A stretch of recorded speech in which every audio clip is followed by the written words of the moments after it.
going to show you guys something. When I show you what I'm going to show you, all your questions are yes. When I show you this, don't freak out.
Just like a screamer! I'll be back.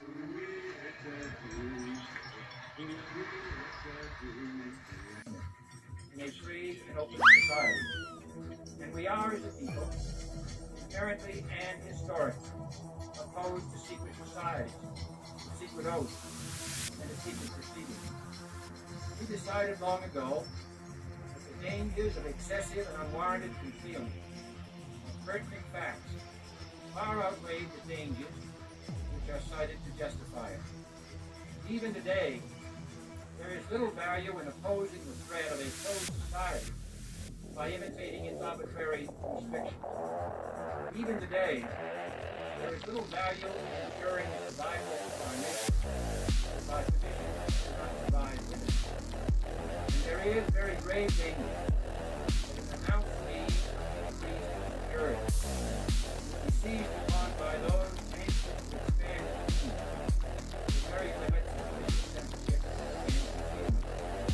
That I do not intend to permit to the extent that it's in my control.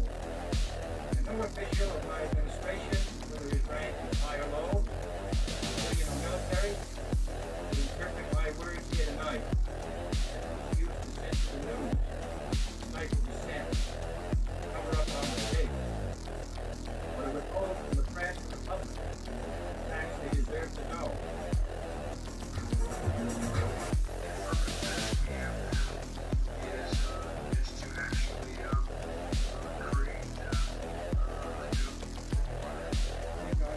Open the veil. And when we break the veil, I'm allowed to do what I have to do. I'm allowed to do what I have to do. To do what I have to do. Do. The veil's broken! Here's the interview. Well, Obama says he wish like I had a second or fourth term. What you know now, you wish like you had a third term.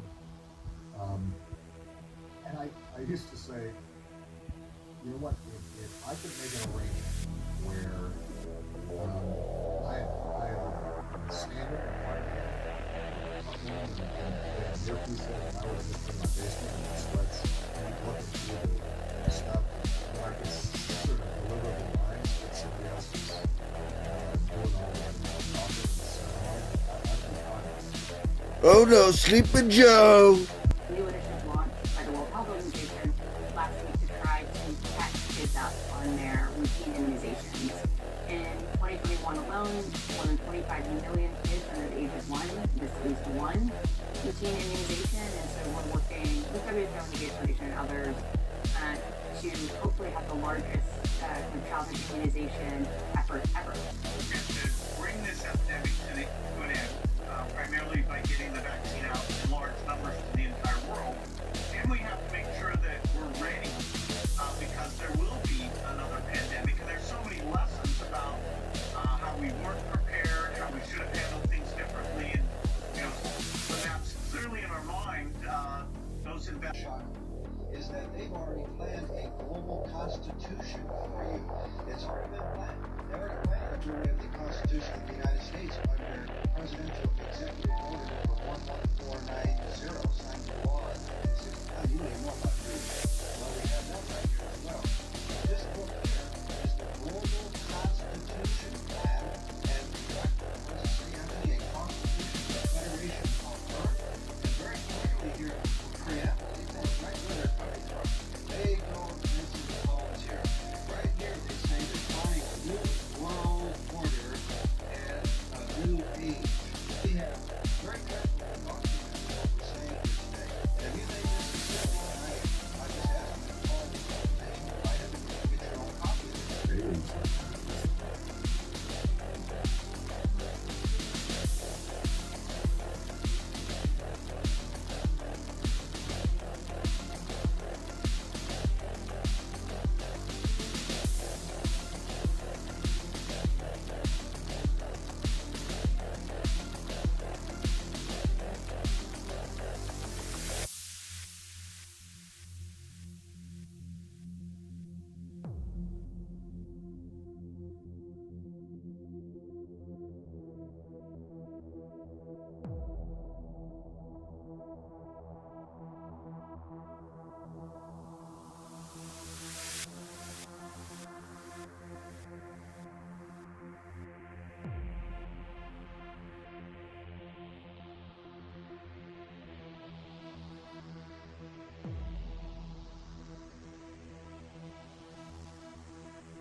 It didn't come out of the blue.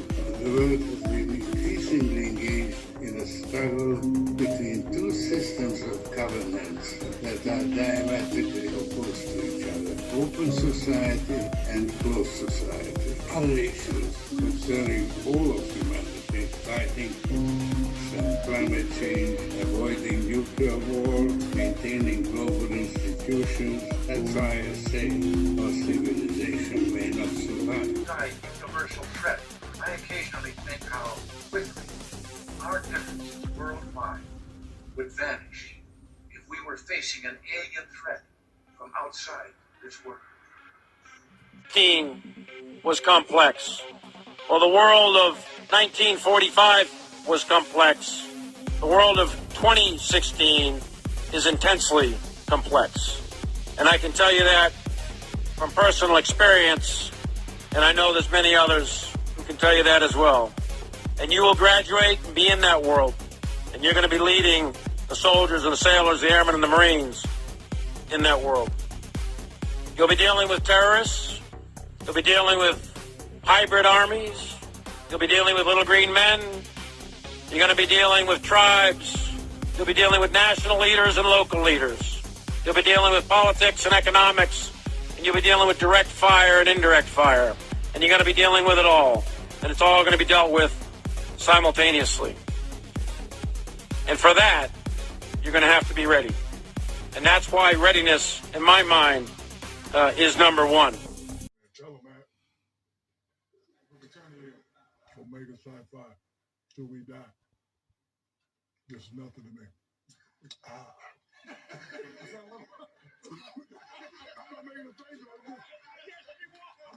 He was an honorable man. My dad worked like the devil. Real gentleman. Yeah, go ahead and clap.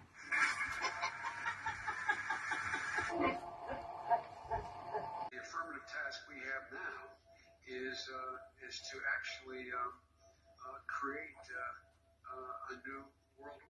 Bidenomics.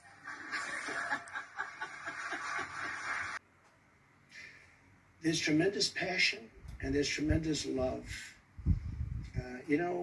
January 6th was a very interesting day because they don't report it properly. I believe it was the largest crowd I've ever spoken before. And you know some of the crowds I've spoken before. And like July 4th on the mall, I think they had 1 million people there. But I think that the biggest crowd I've ever spoken before was on January 6th. And people that were in that crowd, a very, very small group of people, and we said patriotically and peacefully and patriotically, right? Nobody ever says that. Go peacefully and patriotically. But people that were in that crowd that day, very small group of people went down there, and then there are a lot of scenarios that we can talk about. But people in that crowd said it was the most beautiful day they've ever experienced. There was love in that crowd. There was love and unity. I have never seen such spirit and such passion and such love. And I've also never seen simultaneously and from the same people such hatred of what they've done to our country. So do you think it's possible that there's open conflict? We seem to be moving towards something. I don't know because I don't know what it, I can say this. There's a level of passion that I've never seen. There's a level of hatred that I've never seen, and that's probably a bad combination. These are usually Manchurian candidates, which are CIA operatives. Like, obviously, we all know about JFK. We know about Robert Kennedy. But attempted assassinations. The latest on the alleged plan to assassinate Donald Trump. This man... Объективный, необратимый процесс дедоларизации наших хозяйственных связей. Предпринимаются усилия по отработке эффективных механизмов взаимных расчетов и валютно-финансового контроля. The three-day BRICS summit is underway in Johannesburg. The event brings together leaders of emerging economies, including Brazil, Russia, India, China, and South Africa.